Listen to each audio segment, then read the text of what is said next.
Hello, everyone. I'm here for another spooky story, and tonight we're gonna go hunting. It was one of those sweltering summer nights where even the crickets had gone to bed to escape the heat. The air hung heavy and still, thick with humidity and the smell of honeysuckle. My grandfather sat on the porch swing, its rusty chains groaning in protest. He was quiet, staring into the fire with those piercing blue eyes of his, the ones that had seen too much and knew too much. I was 10 years old at the time, and I knew not to disturb him when he was like this. So I just sat there beside him, listening to the crickets and the distant hoot of an owl, wondering what secrets the night would bring. He finally spoke, his voice raspy like a hinge on its last leg. "Did you ever see a gator up close?" I shook my head. "You have?" I asked. He nodded. "Once in the Everglades," he said, "I saw a gator up close. It was the biggest gator I'd ever seen. Must have been 15 feet long. It was just basking on the bank, sunning itself after a good swim. Didn't pay no mind to me. Just looked at me with those cold, dead eyes and went back to soaking up the sun." A shiver ran down my spine despite the stifling heat. "What happened?" I asked, already knowing the answer. He smiled, a sad, crooked smile. "It got run over by a train," he said. "The poor bastard didn't know what hit him." We sat in silence again.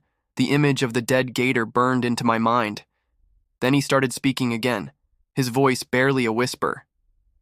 "Sometimes," he said, "a man gets even with the world." I looked at him, confused. "What do you mean?" He didn't answer.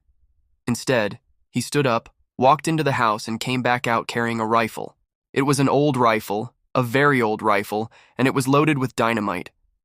I watched as he set the rifle down on the porch beside him and loaded another stick of dynamite into the breech.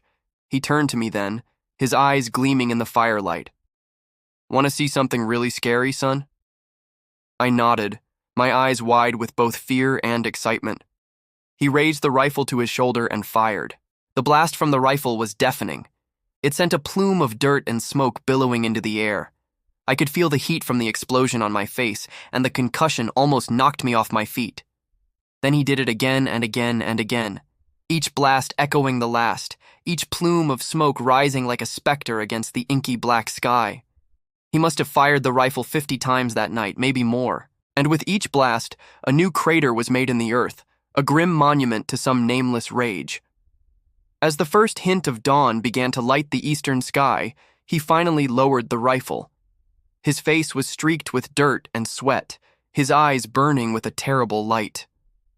"There," he said, his voice hoarse. "That's what it sounds like when a man gets even with the world." Then he did something that I never expected. He smiled, a real smile, the first one I'd ever seen on his face. It was a sad, tired smile, but it was a smile nonetheless.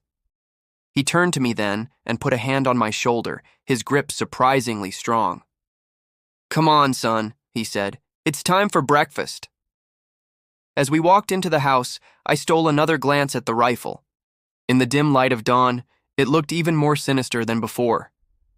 I shuddered and turned away. At breakfast, my grandfather told me stories of his youth, of his adventures as a young man. For the first time, I saw a glimmer of the person he once was, a person he was clearly trying to become again. And as the years passed and I grew older, he shared more and more of his past with me, the good, the bad, and the terrible. And with each story, I saw the toll it had taken on him, the weight of the world he had carried for so long.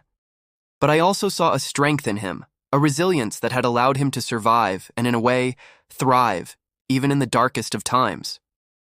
And I learned that sometimes, just sometimes, the best way to get even with the world is to keep going, to keep moving forward, no matter how dark it gets. Because as my grandfather had shown me, the darkness couldn't last forever. Eventually, the sun would come up and the gators would bask in the warm light of day, even if they were dead.